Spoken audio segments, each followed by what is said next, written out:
Hello there, and welcome to another episode of WOK TALK. Today's fact will be again about the walk for lost loved ones, and I'm going to explain why it's a number 4 instead of the word for. That's because in the early versions of my walk to raise awareness for suicide preventions, I had my dogs with me, all my pets with me actually, and because of a lie a family member told, claiming that I was suicidal, I was brought into the hospital and evaluated. But after I left the hospital, local authorities decided that they were going to continue to hound and harass me and bring me into the hospital again for further evaluation, despite it actually not. It was against it was against the law for them to do that, but they still did it anyways. Um, and so my dogs were taken from me. Not, I essentially was taken from them, and I realized that I was going to be taken from them again and again, and so I had to choose to give up my dogs. I didn't pick them up from the pound, and it was very hard. It only reminds me of a quote from the Justice League series. Superman was overtaken by this thing called the Black Mercy, and it locked him in a perfect fantasy of the life he wished he had lived. Basically, if he had never left Krypton and he lived a perfect life on his home planet. But he had to overcome his perfect life, his fantasy, to escape the Black Mercy and go back to reality. But when he was fighting the villain that put this thing on him, the villain realized that he had to escape the fantasy, the perfect reality, in order to be there. And he said it must have been really hard. It must have been like tearing off an arm. And I just think about that with giving up my dogs, and it was not like tearing off an arm. It was like ripping my beating heart from my chest.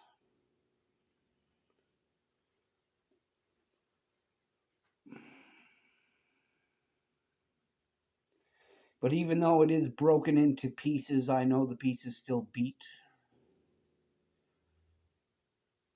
I believe it was Lord Byron that said something along the lines of, "A broken heart continues to beat brokenly." So when I was talking about the cost in a previous episode of Walk Talk, I really should have included,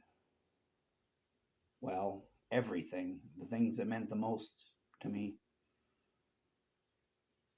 But that wasn't really because of my walk, it was because of somebody telling a lie that did a lot of damage. And it was because some other peoples were going to break the rules and continue to break the rules. And so I knew it was better to send them on a little ship away from the explosion of Krypton that was my life.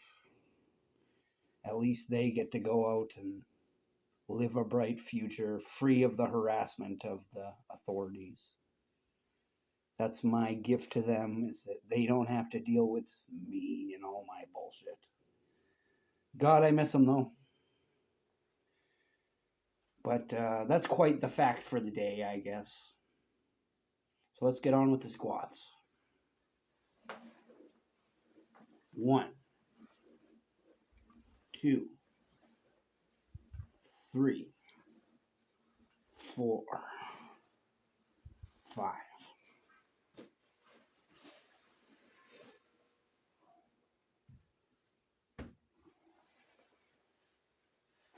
But I want to continue talking a little bit about Eddie Hall and his rival Thor. Eddie Hall basically did the impossible, what was thought to be impossible, and that was lift 500 kilograms in a deadlift. And that is an accomplishment not just for him, but an accomplishment for all of humanity. And then his rival Thor there has since added 10 kilograms on top of that, and he's lifted a little bit more, and it's like, well, good for him. You know, he has also incrementally raised the standard for what it means to be the person who's lifted more weight than anybody else had before them, and that's a massive accomplishment. There were people who said that 500 kilograms would never be lifted in our lifetime, like it's like they're talking about going to fucking Mars or something. But yeah, no. Even though Eddie Hall was bleeding from the nose and was willing to sacrifice his life for it, he did it. He hauled up those 500 kilograms, and it's pretty amazing. It's about 1,100 pounds for people who don't do kilograms.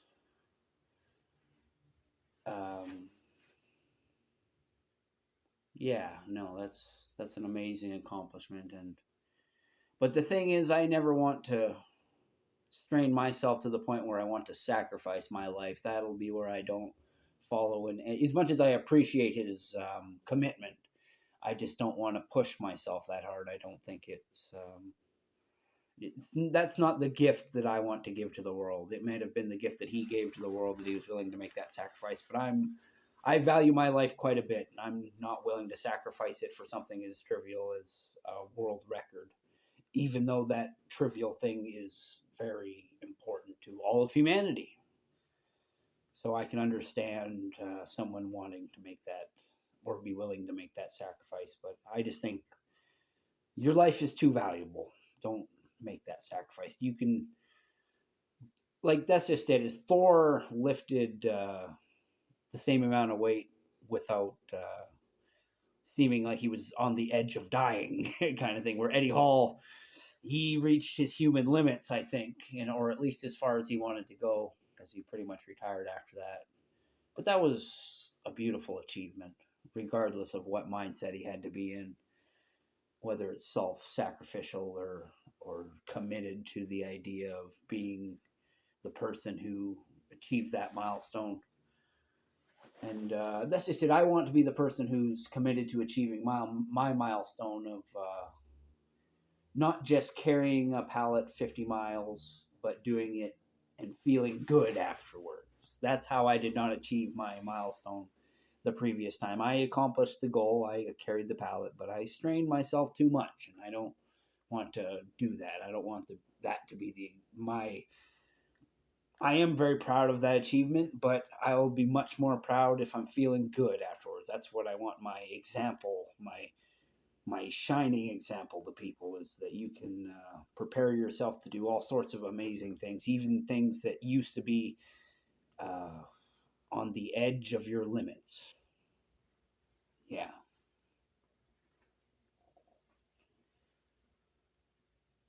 Yeah. But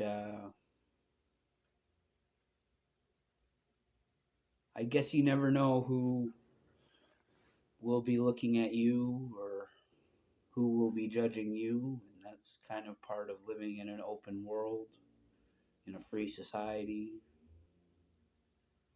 As much as people's judgments can hurt, they can also be nice sometimes. People aren't always mean with their judgments. In being capped in Canada, I find that most people are actually quite kind. But there's still people who want to shout out that Canada sucks, and I don't take that personally. I'm proud of the fact that people want to exercise their freedoms. I may have said that many times, but I do want to bring up the fact that, again, not Canada's complaint department, but it's okay to complain. Sometimes that's how things get better. Is people hear that Canada sucks, and then maybe they ask, yeah, why does somebody think that Canada sucks? What can Canada do to be better? so that everybody will think it doesn't suck? What can I do to be better so people won't think that I suck?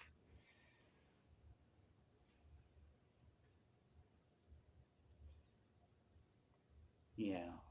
I'm getting ready to make an appointment for physio. My knee has been bugging me a little bit, and that's unacceptable. I need to be in tip-top shape, and so I need to figure out if they have some stretches or a knee brace or something that I can put on so I can get rid of this. It's really more of a tightness, I would call it. It's a pain, but it's only when the knee is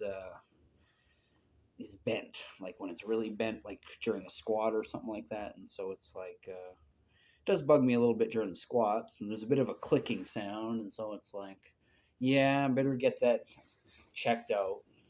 I don't want to